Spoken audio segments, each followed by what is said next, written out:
नमस्कार दर्शक बंधु आज हूँ 3 फेब्रुआरी मंगलवार आसतु आज दिन किसी गुरुत्वपूर्ण खबर उपर नजर पकड़ा ता पूर्व आपण मानक गोटे अनुरोध वीडियो को शेष पर्यंत देखंतु एवं वीडियो को गोटे गोटे लाइक करी रखंतु। आजर प्रथम खबर सिगारेट दर में बड़ वृद्धि पैकेट पिछा एतिकी टंका जाए बढ़िला दाम।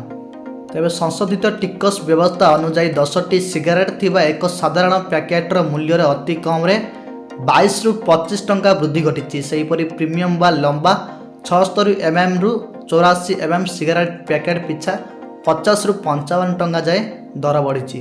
परवर्ती खबर इछि मिशन शक्ति महिला को मिल स्मार्टफोन बदल ड्रेस कोड उपमुख्यमंत्री प्रभाती परिडा बड़ सूचना। तेज नुआ रूप पाइब मिशन शक्ति बदल ड्रेस कोड एने सूचना देले उपमुख्यमंत्री प्रभाती परिडा। उत्कल दिवस लागू हेब नुआ ड्रेस कोड बोली से कहते। सेबड़े राज्य सरकार महिला सशक्तिकरण योजना मिशन शक्ति अधीन एक बड़ घोषणा हो सारी। मिशन शक्ति महिला को आईडी कार्ड सह स्मार्टफोन मिलवा जाऊँगी। स्कूल पिलांको पई खुशी खबर आज बंद रहिबो स्कूल। छुट्टी नहीं निर्देश देइछि जिला प्रशासन। जिलापाल निर्देश से छुट्टी घोषणा कले बीओ। तेबे आज महामहिम राष्ट्रपति द्रौपदी मुर्मूंकर जाजपुर गस्त कार्यक्रम रही। एथिपाई जिलार प्राय 48टी स्कूल बंद रहिबा नहीं निष्पत्ति जिला प्रशासन नहीं।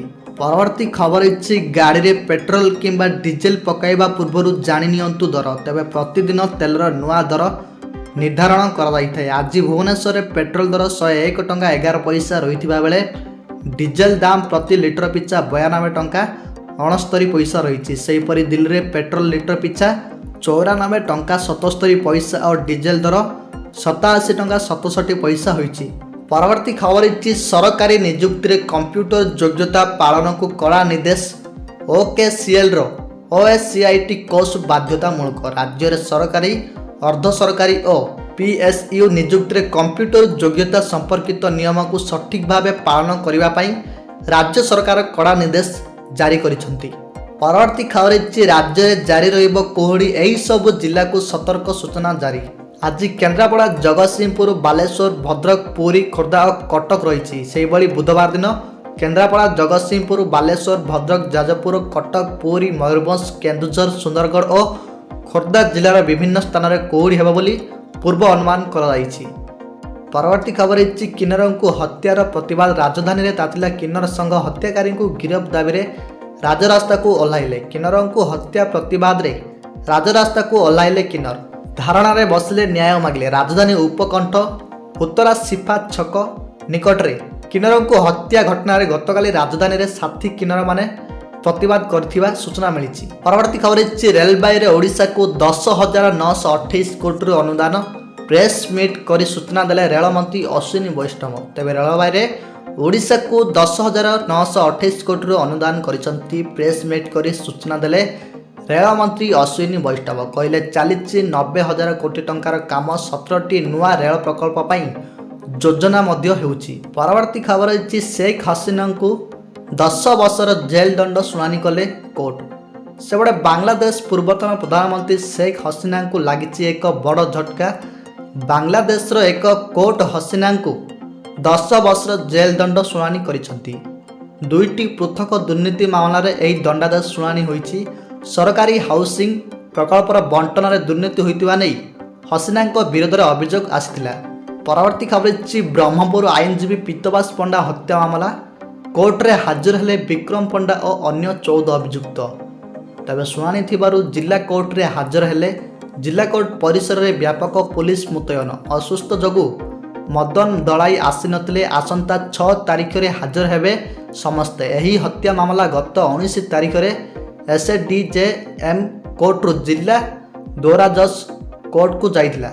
परवर्ती खबर इछि आईएफएस सनत कुमार एन हेले नंदनकानन रो प्राणी उद्यान नुआ निर्देशक। तेज पूर्वर उपनिर्देशक दायित्व रे थिले सनत कुमार एन। सेहीपरि निर्देशक थिबा मनोज बी नायर को एसपीसीबी मेंबर सेक्रेटरी दायित्व मिली।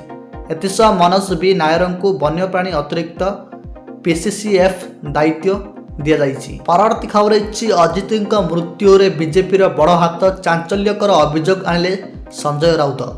महाराष्ट्र उपमुख्यमंत्री अजित पवार विमान दुर्घटना रे मृत्यु खबर राजनैतिक महल रे आलोड़न सृष्टि करिछि। तांको मृत्यु को नहीं एबे ପ୍ରଶ୍ନ ଉଠାଯାଉଛି ଏହାକୁ ଦୁର୍ଘଟଣା ନୁହେଁ ବରଂ ଏକ ଷଡ଼ଯନ୍ତ୍ର ଭାବରେ ଦେଖାଯାଉଛି।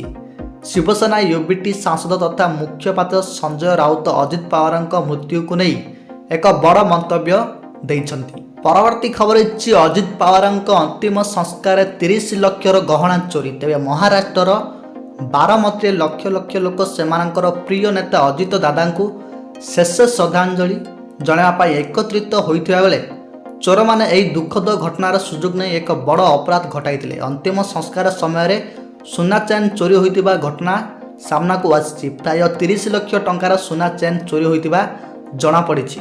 ପରବର୍ତ୍ତୀ ଖବର ହେଉଛି ୟୁକ୍ରେନ ଉପରେ ରୁଷର ବଡ଼ ଆକ୍ରମଣ 15 ମୃତ। ତେବେ ରୁଷିଆ କ୍ୟୁଇ ସହର ଉପରେ ବଡ଼ ଆକ୍ରମଣ କରିଛି। ନିପ୍ରୋରେ ରୁଷିଆ ଡ୍ରୋନ୍ ଦ୍ୱାରା ଏକ ବସ୍କୁ ଆକ୍ରମଣ କରାଯାଇଥିଲା। ତେବେ ଏହି ବସ୍ରେ ଖଣି ଶ୍ରମିକମାନେ ଯାଉଥିବା ବେଳେ ତାଙ୍କୁ ଟାର୍ଗେଟ୍ କରାଯାଇଥିଲା। ଏହି ଟାର୍ଗେଟରେ 15 ଜଣଙ୍କର ମୃତ୍ୟୁ ହୋଇଥିବା ବେଳେ 7 ଜଣ ଆହତ ହୋଇଛନ୍ତି। ଏଥିସହ ବସ୍କୁ ମଧ୍ୟ ନିଆଁ ଲଗାଇ ଦେଇଥିଲେ, ଯାହାକୁ ପରେ ଲିଭାଇ ଦିଆଯାଇଥିଲା। ପରବର୍ତ୍ତୀ ଖବର ହେଉଛି 30,000 କର୍ମଚାରୀଙ୍କ ଚାକିରି ସଙ୍କଟରେ ବଡ଼ ଧରଣର ଛଟେଇ କରିବ ଅରାକେଲ୍। ତେବେ ଚାକିରିଆ ପାଇଁ ଆସିଛି ଏକ ବଡ଼ ଖବର। ଇତିହାସରେ ଏକ ବଡ଼ ଧରଣର ଛଟେଇ କରିବାକୁ ଯାଉଛି ଅରାକଲ୍। ଏହି ଟେକ୍ ଫାର୍ମ 30,000 କର୍ମଚାରୀଙ୍କୁ କାର୍ଯ୍ୟାନ୍ତରରୁ ଅନ୍ତର କରିବାକୁ ଯାଉଛି।